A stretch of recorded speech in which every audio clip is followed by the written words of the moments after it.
суғду хатлону бадахшон пораҳои ҷудонашавандаи ватанамон мебошанд, ки дар маҷмӯъ тоҷикистони беҳиштосоро таҷассум мекунанд.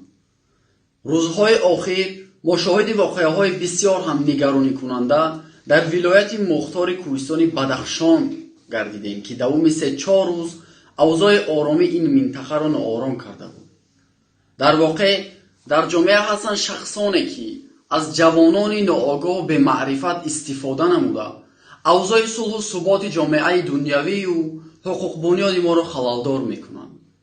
мо аз таърих огаҳӣ дорем, ки мардуми шарафманд ва бо нангу ори тоҷик дар тӯли ҳазорсолаҳо ба ягон давлат ҳуҷум накардааст, лекин барои ҳифзи нангу номуси ватан модар, хоҳар, сулҳу суботи ҷомеа худро сипар карданд.